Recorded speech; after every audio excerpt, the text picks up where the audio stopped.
নমস্কাৰ, মই প্ৰিয়ংকা আপোনালোকলৈ নতুন এটা ভিডিঅ'লৈ স্বাগতম জনাইছোঁ।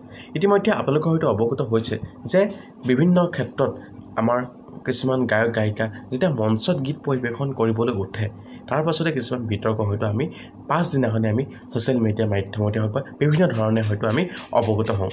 কোনোবাই যদি কমিটিয়ে যদি কোনোবা এজন গায়ক গায়িকাক অপদস্থ কৰিছে আৰু কোনোবাই আকৌ কি হৈছে গায়ক গায়িকাক কমিটিক অপদস্থ কৰা হয়তো আমি দেখি আহিছোঁ বা জানি আহিছোঁ।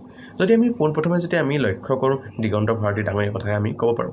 দিগন্ত ভাৰতী ডাঙৰীয়া কি হৈছে মঞ্চত তেওঁ জিন্স পেণ্ট পৰিধান কৰাৰ বাবে তেওঁক নমাই অনা হৈছে। আৰু আমি যদি ইভাগে যদি চাওঁ কি হ'ব পাৰে কিছুমান ব্যক্তি অৰ্থাৎ কিছুমান গায়কক কি হৈছে গায়িকা নামটো ভুলকৈ কোৱা হয়, অৰ্থাৎ জ্যেষ্ঠ ব্যক্তি বুলি ক'ব লাগিব। জ্যেষ্ঠ ব্যক্তি এগৰাকী বাৰে বাৰে সেই গায়িকাগৰাকীৰ নামটো ভুলকৈ কোৱা বাবে তেওঁ কি কৰা হৈছে অপমান কৰা হৈছে, আমি নিশ্চয় আমি অৱগত হৈছোঁ। যদি আমি চাওঁ এতিয়া সেইদিনা আমি দেখা পাইছোঁ যোৱাকালি নেকি সম্ভৱ, যোৱাকালি আমি হয়তো দেখা পাইছোঁ যি কৃষ্ণমণি নাথ ডাঙৰীয়া কি হৈছে এজন ব্যক্তি এজন যি অনুৰাগী বুলি ক'ব লাগিব, সেই অনুৰাগীগৰাকীয়ে নাযাবা বুলি গানটো অৰ্থাৎ এই গানটো এটা ভাল গান, এই গানটো কি হৈছে গাবলৈ অনুৰোধ জনোৱাত কি হৈছে এই ব্যক্তিজন কৃষ্ণমণি নাথ ডাঙৰীয়াদেৱে কি হৈছে এই ব্যক্তিগৰাকীক যেনেধৰণে মন্তব্য আগবঢ়াইছে নিশ্চয় আপোনালোকে হয়তো শুনা পাইছে। আচলতে এনেবিলাক কিয় আচলতে হ'ব ধৰিছে?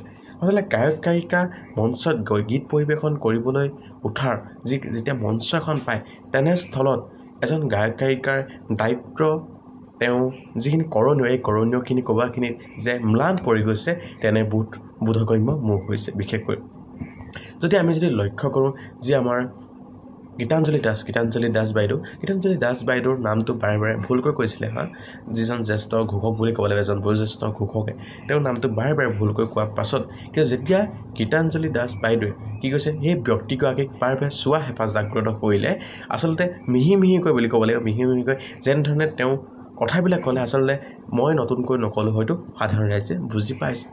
আচলতে ব্যক্তি এজনৰ ভুল হোৱাটো স্বাভাৱিক, তথাপিতো কিছুমান ঠাই আৰু কিছুমান গুৰুত্ব দি কিছুমান বস্তু হয়তো আমি কৰিব লাগে বা নালাগে নিশ্চয় আপুনি আৰু মই হয়তো বুজি পোৱা উচিত।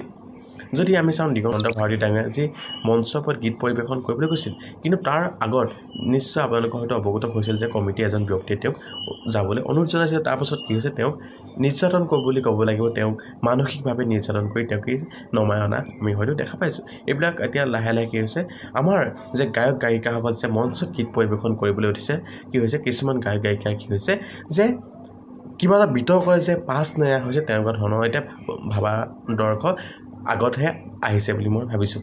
যদি আমি চাওঁ যি আমাৰ কৃষ্ণমণি নাথ ডাঙৰীয়া যে তেওঁ গীত পৰিৱেশন কৰিবলৈ তেওঁ মঞ্চৰ ওপৰত উঠিছে আৰু লগতে এজন ব্যক্তিয়ে নাযাবা গীতটো তেওঁক গাবলৈ অনুৰোধ কৰিলে, অৰ্থাৎ তেওঁ এজন অনুৰাগী বুলি ক'ব লাগিব, অনুৰাগী এজনে গীত পৰিৱেশন কৰিবলৈ তেওঁক ক'লে। তাৰপাছত কৃষ্ণমণি নাথ ডাঙৰীয়া কি কৈছে তেওঁক যেনেধৰণে তেওঁক কথাবিলাক ক'লে, অৰ্থাৎ তেনে যি কৃষ্ণমণি নাথ ডাঙৰীয়া যেনেধৰণে তেওঁক কথাবিলাক ক'লে আচলতে এই গ্ৰহণযোগ্য নহয়। আচলতে গীত পৰিৱেশন কৰিবলৈ অহা এজন ব্যক্তি তেওঁ ভাৱাদৰ্শ তেওঁ যিমানখিনি গ্ৰহণীয়তা যিমানখিনি তেওঁ সহিষ্ণুতা গুণ থাকিব লাগে এই সহিষ্ণুতা গুণখিনি যাতে কোনোবাখিনিত ম্লান পৰিছে বুলি মই ভাবোঁ। যদি আমি চাওঁ কোনো এজন ব্যক্তিক মঞ্চত গীত পৰিৱেশন কৰিবলৈ আমাৰ মাতে, তেওঁক এটা মাননি দিয়ে আৰু মাননিৰ বিনিময়ত তেওঁ গীত পৰিৱেশন কৰে আৰু তেনেস্থলত তেওঁ কি হৈছে গীতসমূহ পৰিৱেশন কৰে। আৰু কোনো এজন ব্যক্তিয়ে যদি কয় বোলে এইটো গান গাব বুলি তেওঁক যদি অনুৰোধ জনায়, তেওঁ হয়তো ভালদৰে তেওঁ ভাৱাৰ্থ লৈ ভালদৰে তেওঁক সেই ব্যক্তিগৰাকীক উত্তৰবিলাক দিয়াটো উচিত বুলি মই ভাবিছোঁ। লগতে আমাৰ গায়ক গায়িকাসকলেও এই কথাটো হয়তো তেওঁলোকে চিন্তা চৰ্চা কৰাটো উচিত। কিছুমান গায়ক গায়িকাৰ কথাৰে ক'ব বিচাৰোঁ আৰু ব্যক্তিভেদে কিছুমান বেলেগ আমি হয়তো দেখা পাইছোঁ আৰু কিছুমান গায়ক গায়িকাই এনেকুৱা সুন্দৰ গীত পৰিৱেশন কৰি আছে আজি আমাৰ মঞ্চসমূহত, নিশ্চয় আপুৰুগীয়া বুলি ক'ব লাগিব, নিশ্চয় এটা ভাল দিশ বুলি ক'ব লাগিব।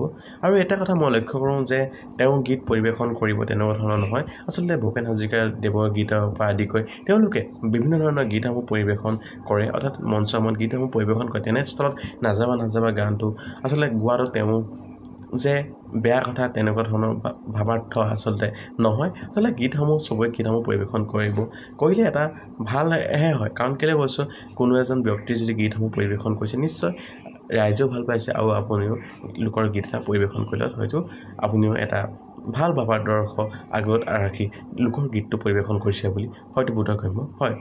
যি কি নহওক এনেধৰণৰ যি বিতৰ্কবিলাক হ'ব নালাগে, এনেধৰণৰ মানৱীয়তাবিলাক নহ'ব লাগে, যাতে আমাৰ শিল্পীসকল আগলৈ আগবাঢ়ি যায়, নতুন নতুন শিল্পীসকলে স্থান পায়, নতুন নতুন শিল্পীসকলৰ আদৰ্শবিলাক জীপাল হওক, নতুন নতুন শিল্পীবিলাকৰ আদৰ্শবিলাক সুপৰিকল্পিত হওক, যাতে ভৱিষ্যত দিনৰ নতুন নতুন গায়ক গায়িকাৰ জন্ম যদি হয় আপোনালোকৰ পৰা শিকিব লাগিব, আপোনালোকৰ পৰা জানিব লাগিব। গতিকে আপোনালোকে যদি এনেকুৱা ধৰণৰ ইমান বয়োজ্যেষ্ঠ বুলি ক'ব লাগিব, আপোনালোক এজন সন্মানীয় ব্যক্তি, সন্মানীয় এজন গায়ক, তেনে স্থলত আপোনালোকৰ এনেধৰণৰ আচৰণে আচলতে শোভা নাপায়। গতিকে ভাবিছোঁ নতুন প্ৰজন্মৰ শিল্পীসকলেও আপোনালোকৰ পৰা শিকিব লাগিব, আপোনালোকৰ পৰা জানিব লাগিব। গতিকে আপোনালোকে গুৰি ধৰোঁতা, গতিকে ভাবিছোঁ আমাৰ শিল্পীসকল আমাৰ গৌৰৱ বুলি ক'ব লাগিব।